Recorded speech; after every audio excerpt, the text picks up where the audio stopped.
Dan tadi disebutkan oleh Harley Siregar, Kapus Penkum Kejagung beberapa poin.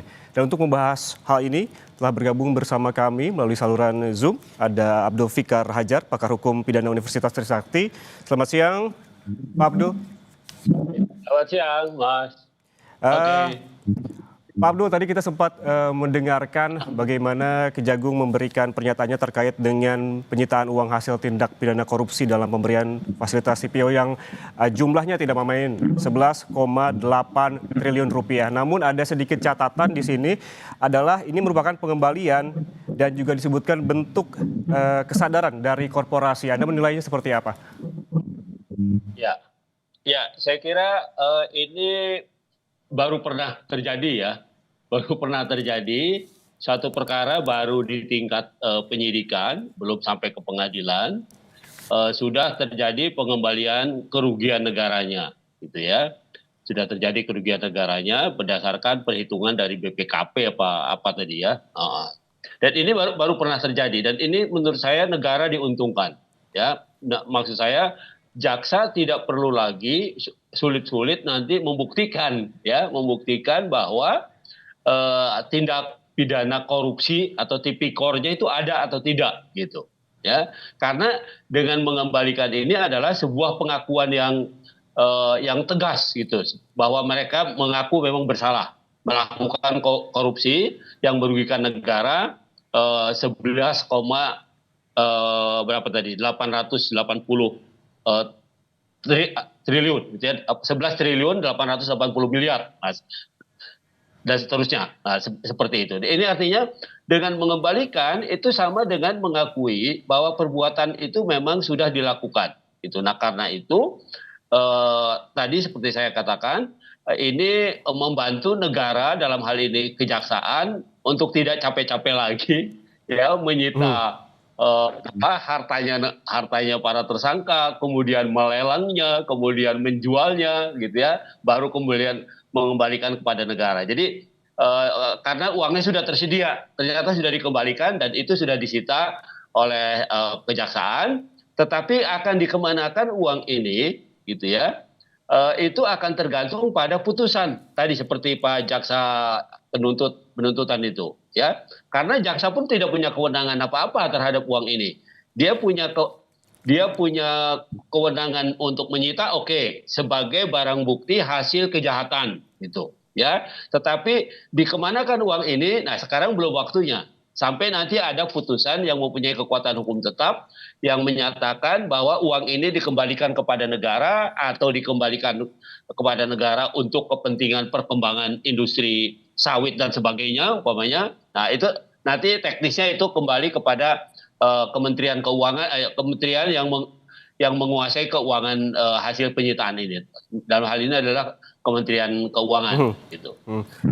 Pak Fikar, tadi Anda sempat menyebutkan juga bahwa ini sebetulnya kejaksaan diuntungkan karena memang ada kesadaran sendiri dari perusahaan ataupun korporasi. Tadi juga disebutkan oleh Direktur Penuntutan Jampitsus terkait memang ini kemana dananya yang telah disita ini yang 11,8 triliun ini. Tadi disebutkan bahwa ada tambahan memori kasasi, ini dapat dibayarkan untuk membayar kerugian negara. Tapi apakah ini juga sebetulnya otomatis harus menunggu ingkrah dulu atau seperti apa? Iya. Jadi dengan ini dimasukkan sebagai bagian dari barang bukti penyitaan dalam suatu perkara, maka tentu saja dia akan baru bisa dimasukkan ke kas negara ketika putusan ini sudah menjadi inkrah, gitu. Ya, ketika putusan ini sudah mempunyai kekuatan hukum tetap. Nah, kekuatan hukum tetap itu bisa terjadi karena umpamanya para terdakwanya menerima putusan pengadilan negeri atau setelah mereka melakukan upaya hukum banding, kasasi atau PK, baru kemudian ada putusan yang mempunyai kekuatan hukum tetap dan baru kemudian bisa dieksekusi, uang itu dikembalikan kepada negara. Nah, itu mekanismenya seperti itu. Jadi intinya adalah memang betul harus ada putusan pengadilan tipikor atau pengadilan korupsi ini yang mempunyai kekuatan hukum tetap atau inkrah, gitu. Tapi intinya seperti itu. Nah, baik, ini artinya ketika memang korporasi telah memiliki kesadaran untuk mengembalikan uang ataupun juga kerugian negara, apakah ini juga otomatis mereduksi ataupun meringankan begitu nantinya di persidangan? Seperti apa begitu nantinya, Pak? Tapi jangan dijawab dulu, sesaat lagi kami akan kembali. Tetaplah bersama kami di Breaking News Kompas TV.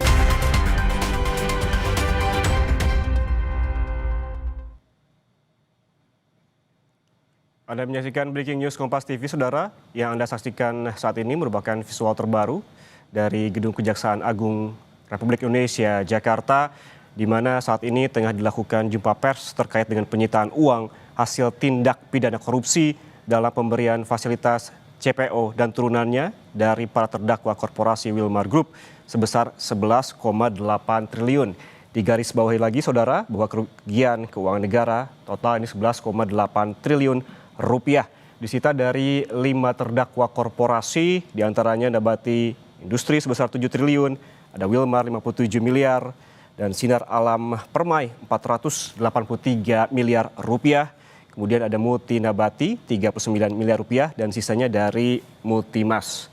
Dan seperti yang disebutkan oleh Kapus Penkum Kejaksaan Agung tadi, Hardy Siregar menegaskan bahwa barang bukti ataupun uang yang telah disita dan saat ini telah ditampilkan di Gedung Kejaksaan Agung ini merupakan dalam sejarahnya merupakan penyitaan terbesar yang dilakukan oleh Kejaksaan Agung, di mana ini merupakan pengembalian dan bentuk kesadaran dari korporasi.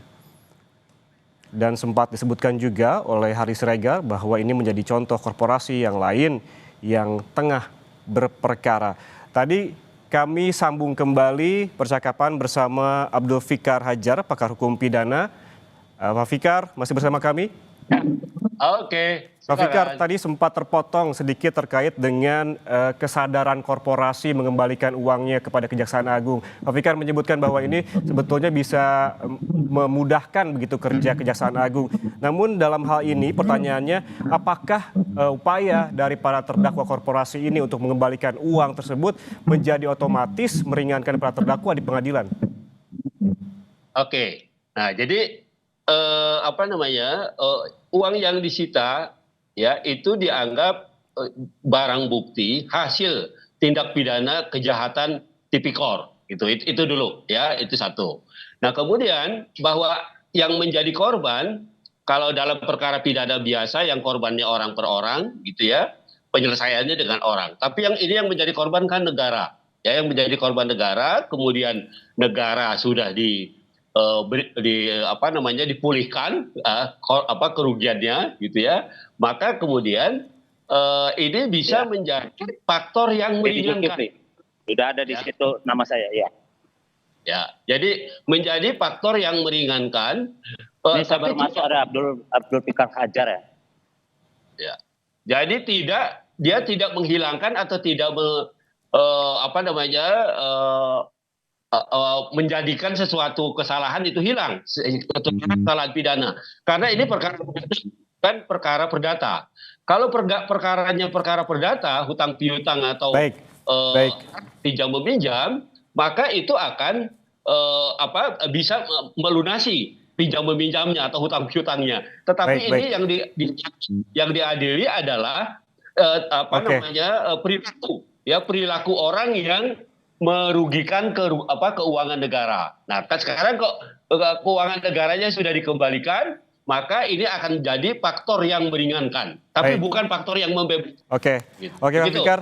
Baik, ini penjelasannya cukup mudah dipahami begitu kepada masyarakat terkait dengan kasus penyitaan uang hasil tindak pidana korupsi dalam pemberian fasilitas CPO ini, karena memang kerugian negara cukup besar dan disebutkan tadi bahwa ini dalam sejarah merupakan penyitaan terbesar dari Kejaksaan Agung. Terima kasih atas insight-nya bersama kami di Breaking News Kompas TV, Abdul Fikar Hajar, pakar hukum pidana.